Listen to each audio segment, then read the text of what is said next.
ఓ వ్యక్తి నుంచి 80,000 లంచం తీసుకుంటూ ఏసీబీకి దొరికిండు మింట్ కాంపౌండ్లో పనిచేసే ఎలక్ట్రికల్ సూపరింటెండెంట్ శివాజీ రాథోడ్. తార్నాకాలున్న ట్రాన్స్జెన్ అనే ఐటీ సర్వీస్ కంపెనీ కొన్నేళ్ల సంధి కరెంటును సబ్సిడీ కింద వాడుతున్నారు. అయితే ఇది గుర్తించిన విద్యుత్ ఆఫీసర్లు పోయిన నెలల కంపెనీకి 5 లక్షల ఫైన్ వేసి కమర్షియల్ మీటర్ పెట్టారు. దీంతో మళ్ళా పాత మీటర్ పెట్టాలని మింట్ కాంపౌండ్ ఆఫీసులో పనిచేసే ఎలక్ట్రికల్ సూపరింటెండెంట్ శివాజీ దగ్గరకు వచ్చిండు కంపెనీ ఓనర్.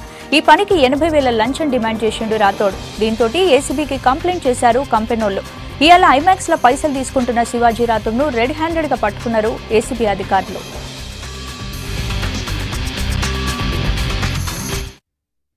సోమరామలింగం అని చెప్పేసి ఒక వ్యక్తి వచ్చి మాకు మార్నింగ్ కంప్లైంట్ ఇచ్చండి.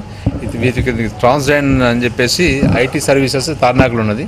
వాళ్ళు గత 10 సంవత్సరాల సంది వాళ్ళు మీటర్ తీసుకొని దానికి మన ఇండస్ట్రియల్ కేటగిరీలో బిల్ పే చేస్తున్నారు. లాస్ట్ మార్చ్లో ఎలక్ట్రిసిటీ డిపార్ట్మెంట్ పోయి వాళ్ళు ఇది చెక్ చేసుకొని ఇండస్ట్రియల్ కేటగిరీ కాదు కమర్షియల్ కేటగిరీ కోసం చెప్పేసి అతనికి 5,99,000 రూపాయలు బిల్లు పంపడం జరిగింది.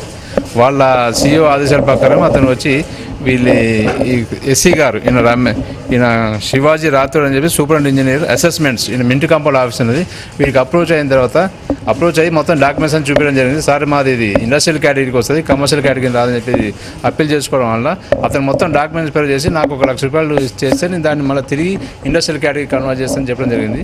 అతను పోయి వాళ్ళ CEO చెప్పిన తర్వాత అతను లంచం డిమాండ్ చేయడం కన్ఫర్మ్ కావడం వల్ల మేము కేసు రిజిస్టర్ చేయడం జరిగింది. కేసు రిజిస్టర్ చేసిన తర్వాత ఈరోజు తను డబ్బులు తీసుకుంటాగా రెడ్ హ్యాండ్గా పట్టుకోవడం జరిగిందండి. మొత్తం డిస్పోజ్ చేసిన వాళ్ళే నాకు వచ్చి అమౌంట్ ఇచ్చి చేతిలో పెట్టి పట్టించారు సార్. ఇక నా మొత్తం ఎంక్వైరీ చేసుకోవచ్చు. నేను ఏం సంపాదించలేదు, 1 రూపాయి కూడా లేదు నా దగ్గర. మా కాలేజీలో కూడా వెరిఫై చేసుకోవచ్చు. పిల్లల ఫీజులు కూడా పెండింగ్ ఉన్నాయి. అన్ని ఇబ్బందులు ఉన్నా సార్. నేను ఆఫీస్ పోతున్నా సార్. అంది వేలో ఉన్నాను ఆఫీస్. ఇవాళ కొద్దిగా పాపకు వేరే దగ్గర డ్రాప్ చేసేది ఉంటే లేట్ అయిపోయింది. ట్రాఫిక్లో కొద్దిగా ఇది లేట్ అయ్యేసరికి డ్రాప్ చేసి ఆఫీస్కి వెళ్తున్నాను. నేను ఇక్కడ వెళ్తూ ఆయన వస్తే ఆయన సార్ మీకు కలవాలని చెప్పి కలిసి ఇట్లా చేసాను సార్.